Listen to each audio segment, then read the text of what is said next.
কিশোরগঞ্জ শহরসহ জেলার বিভিন্ন অঞ্চলে বয়ে যাওয়া খরস্রোতা ও প্রমত্তা নদী নরসুন্দা। একসময় এই নদীতে চলাচল করত দেশ বিদেশের সওদাগরী নৌকা। এখন নাব্যতা হারিয়ে মৃতপ্রায় নদীটি। সদর উপজেলার রঘুখালীতে ৫৭ কিলোমিটার নরসুন্দা নদীর ওপর ৪০ মিটার এই সেতুটি নির্মাণ করেছে স্থানীয় সরকার প্রকৌশল অধিদপ্তর এলজিইডি। সেই সেতুই এখন এলাকাবাসীর মাথা ব্যথার কারণ। নির্মাণাধীন সেতুটির নিচে পানি প্রবাহ মাত্র ২ ফুটের মতো। এতে নদীর স্বাভাবিক পানি চলাচল বন্ধ হয়েছে, নৌযান চলাচলও বন্ধ হচ্ছে। ১৫-২০ বছর যাবত এখান থেকে আমরা এভাবে দুর্ভোগে ভুগতেছি। এখানে প্রায় যাও একটু মেরামত একটা ব্রিজ ছিল, সেটা ভাঙার পরে বহু বছর এভাবে পতিত রয়েছে, কোনো কাজ চলে না, বন্ধ ছিল।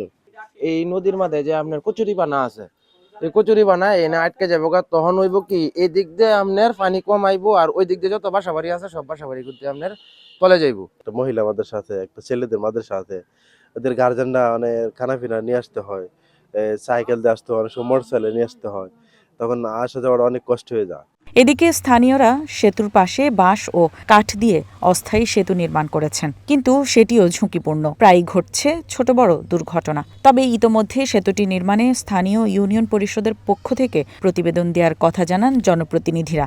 এই ব্রিজটা অতি জরুরি, আর এই ব্রিজটা হইলেই তো তারপরে দেখা যায় শহরের অনেক যানজট কমবে। যে বিগত দিন ধরে এই অবস্থা আছে, দুদিন পরে পরে পরে কাজ করে বন্ধ হয়ে যাবে। বন্ধ হওয়ার পরে আমরা যাতায়াত করতে খুব অসুবিধা।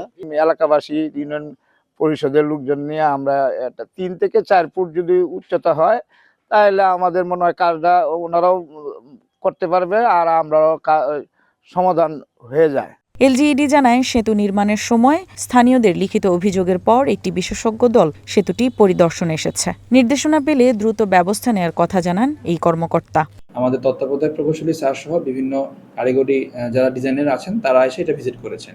যে ডিজাইনটি এখন সামনে বাস্তবায়ন করা সম্ভব হবে তার বিষয়ে একটা সঠিকভাবে তারা দিক নির্দেশনা ও মন্তব্য করবে। সংশোধিত ডিজাইনটা আসলে আমরা সেই অনুযায়ী কাজটি আবার বাস্তবায়ন করা সম্ভব হবে। সেতু নির্মাণে ২০২১ সালে কাজ হাতে নিয়েছিল HTBL SC নামে একটি ঠিকাদারি প্রতিষ্ঠান। প্রকল্পের ব্যয় ধরা হয়েছিল ৩,১১ লাখ টাকা, আর কাজ শেষ হওয়ার কথা ছিল ২০২২ সালের নভেম্বরে। পরে দ্বিতীয় দফায় ভৈরবের ঠিকাদারি প্রতিষ্ঠান মেসার্স মমিনুল হককে নতুন করে কাজ দেয়া হয়, যার খরচ বেড়ে দাঁড়ায় ২,১৯,৫৩,১৭৭ টাকায়। Roshanara Tania, one national desk.